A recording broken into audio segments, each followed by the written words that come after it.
12वें अध्याय में भक्ति योग का वर्णन है।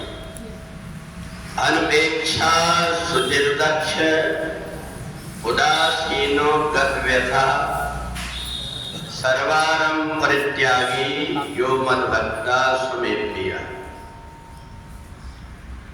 परमात्मा की भक्ति तो सब करते हैं, परंतु जो व्यक्ति अनपेक्षा सुचिर्दक्ष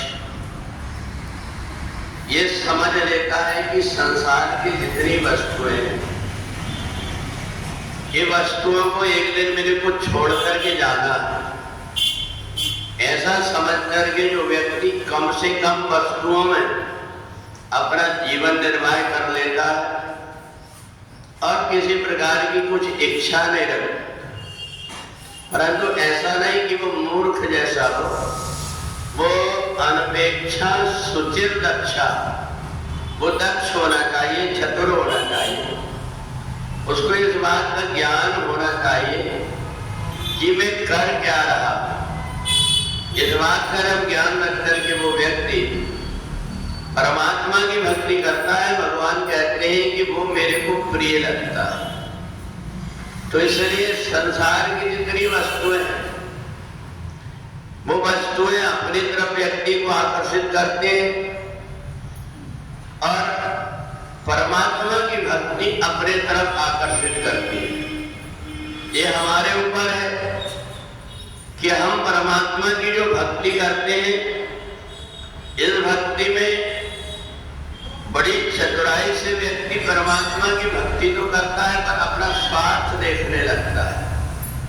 वो परमात्मा की भक्ति करने समय उसको एक बात की चिंता बनी रहती है कि मेरे पास में सब प्रकार का धन वैभव सब प्रकार का रहे, मेरे को सब प्रकार का सुख भी मिले और मैं परमात्मा की भक्ति करूं। तो जब व्यक्ति के मन के अंदर लगता है कि मेरे को सब प्रकार का सुख हो, उसको संसार की इच्छा हो जाती है। जो कुछ भी उसके भाग्य में रहता है उसको मिल जाता है, उसको पाकर के वो प्रसन्न हो जाता है। पर दूसरा वो व्यक्ति होता है जो कहता है जिस परिस्थिति में परमात्मा रखेगा मैं उसी परिस्थिति में रहूंगा, ऐसा मान करके, और जो संसार की वस्तुओं की अपेक्षा भी नहीं करता और उपेक्षा भी नहीं करता। जो भी जीवन में उसके आए उन सब में प्रसन्न रह करके उसका ध्येय निश्चित रहता है। उसको ये समझ में आता है कि मेरे को जीवन में करना क्या है।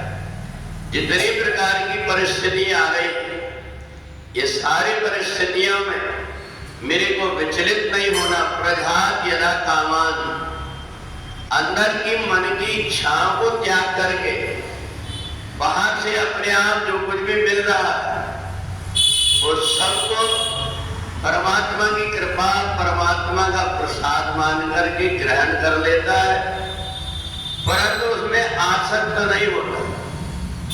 जब भी उसका संसार से जाने का समय आता है, उसका पूरा सामान तैयार रहता है।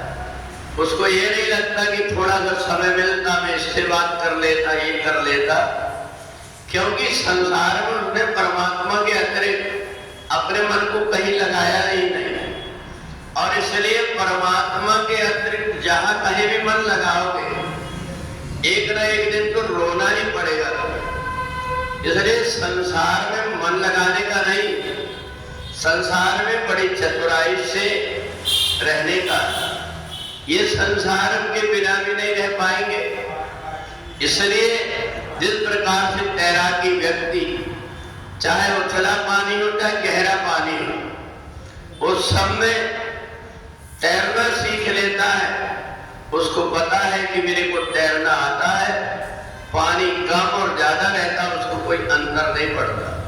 इसी प्रकार से संसार में रह करके जब हम सांसारिक सब प्रकार के विषयों से ऊपर उठ करके परमात्मा के चिंतन में लगे रहते हैं, तो अपने आप इस संसार की वस्तुएं छूट जाती है।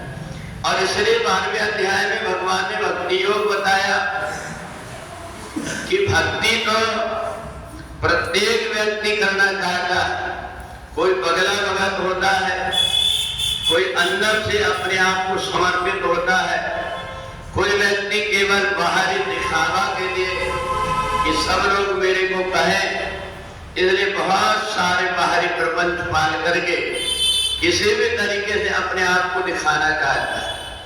परंतु जो अंदर से संपन्न हो गया उसको बाहर दिखावा की जरूरत नहीं पड़ती। जैसे कहावत है, थोड़ा चना बाजे घना।